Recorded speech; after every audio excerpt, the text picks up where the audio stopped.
بسم اللہ الرحمن الرحیم۔ معزز خاتون حضرات، السلام علیکم ورحمۃ اللہ وبرکاتہ۔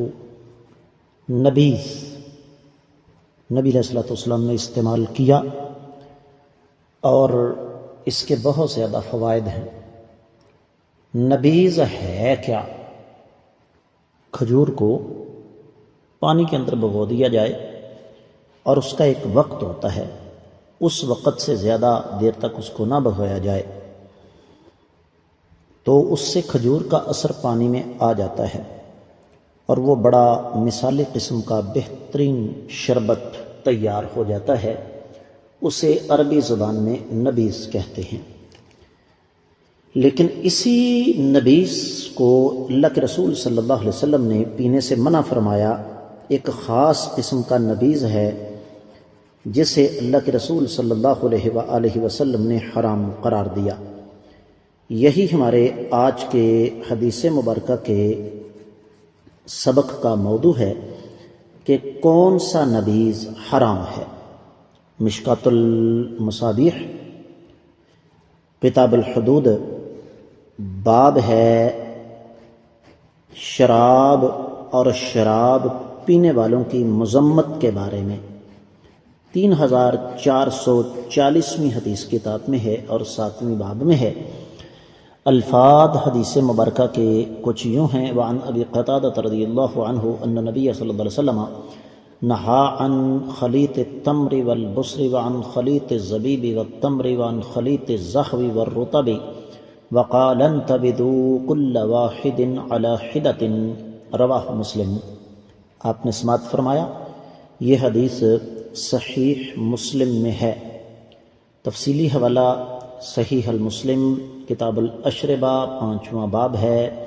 کھجور اور انگور کو ملا کر اس کا نبیذ بنانا منع ہے، اور یہ حدیث ہے 5158ویں عام جو ترقیم ہے اس کے مطابق، جبکہ محمد فؤاد عبد الباقی رحمہ اللہ کی ترقیم کے مطابق 1988ویں حدیث ہے۔ تو یہ حدیث آپ کو صرف صحیح مسلم میں نہیں ملے گی، صحیح بخاری میں بھی 5602، صحیح مسلم میں 5154 بھی مل جائے گی، 58 بھی مل جائے گی۔ سنن ابی داؤد میں یہ حدیث ہے 3704۔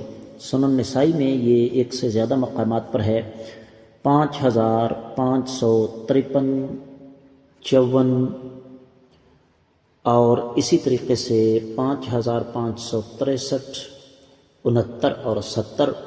سنن ابن ماجہ میں 3397ویں حدیث ہے۔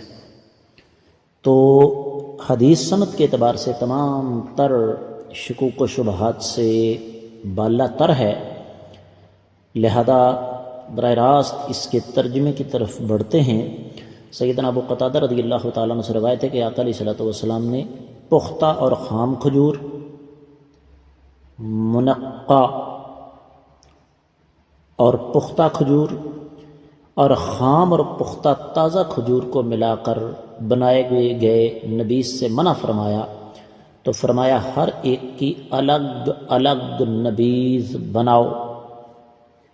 معزز خاتون حضرات، سوال یہ ہے کہ جب نبیذ بنفسے ہی حلال ہے تو پھر ایک طرف حکم دیا کہ سب کی الگ الگ نبیذ بنا لو، تو پھر ان سب کی مشترکہ نبیذ بنانے سے منع کرنے میں حکمت کیا ہے؟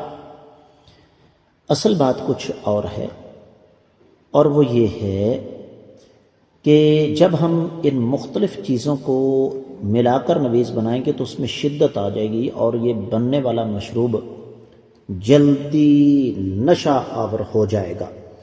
الگ الگ بنائیں گے تو اس کا اپنا اپنا ایک وقت ہے۔ مثال کے طور پر خشک کھجور 12 سے 13 گھنٹے لے گی، تر کھجور کا نبیذ جلدی بن جائے گا، انگور کا اس سے بھی جلدی بن جائے گا۔ تو شریعت چونکہ ہمیں نشے سے بچانا چاہتی ہے، اس لیے آقا علیہ السلام نے یہ حکم دیا۔ امید ہے کہ یہ حدیث آپ کو اچھی طرح سمجھ آ گئی ہوگی۔ اس کے ساتھ ہی آج کے سبق سے اجازت دیجیے۔ السلام علیکم ورحمۃ اللہ وبرکاتہ۔